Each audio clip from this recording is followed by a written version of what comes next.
Hey, welcome back, mathematicians. I wanted to look at solving radicals again.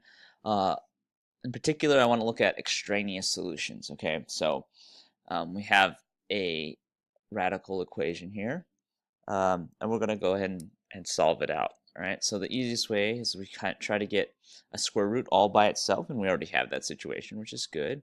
And I want to get rid of my square root. The way I'm going to do that is I'm going to multiply both sides by square.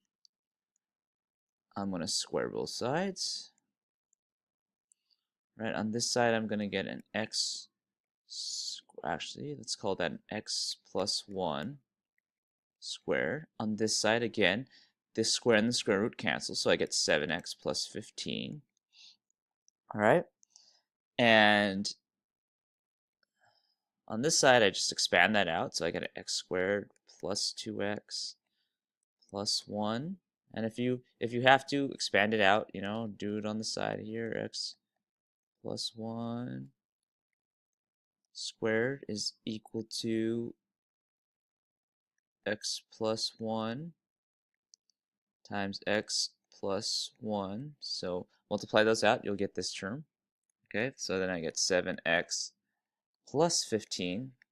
And luckily for us, we already have methods to solve this guy. What I want to do is get one of the sides equal to 0. So I have a positive x squared. It's easier if my coefficient in front of my x squared is positive. So what I'm going to do is move this 7x and this 15 over to the other side. So I'm going to start by subtracting 7x from both sides. Okay, so I get an x squared minus 5x plus 1 is equal to positive 15. So I'll subtract 15 from both sides. And that's going to give me an x squared minus 5x minus 14. Okay. So if we have a factoring chart, we can use that. Otherwise, let's use the diamond method. I need two numbers, right? Two numbers that equal negative 14, or multiply, sorry. Multiply to give me negative 14, right? But add to give me negative 5. And again, if I have this middle number b is going to be negative, I know one of my numbers is going to be negative, it has to be the bigger number, right? The bigger number has to be negative in order for this to be a negative 5.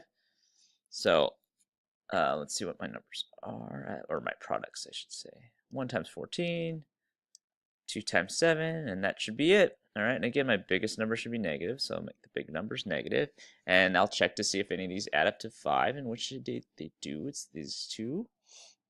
So I'll have a 2 and a negative 7. Again, these aren't my solutions, they're just my factors. So I write this in factored form, x plus 2, x minus 7. Those are my two factors. All right, so my solutions are from the zero product property, x plus 2 is equal to 0, or x minus 7 could be equal to 0. So I'll do minus 2, x is equal to negative 2. Add 7 to each side.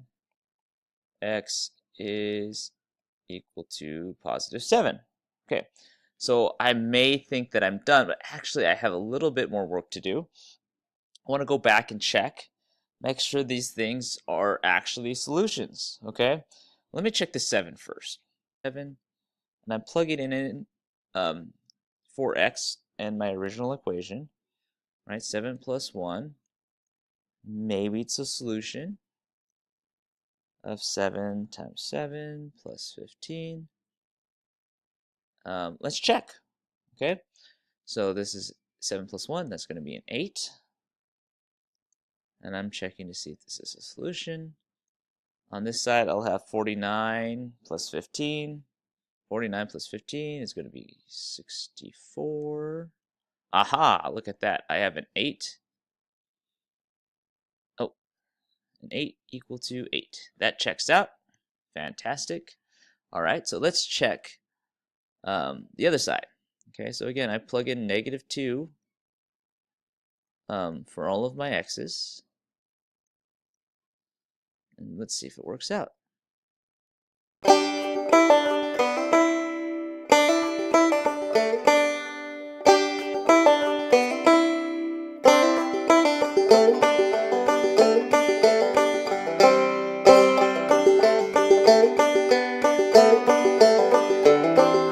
And we see that it doesn't. Oh, that's no good.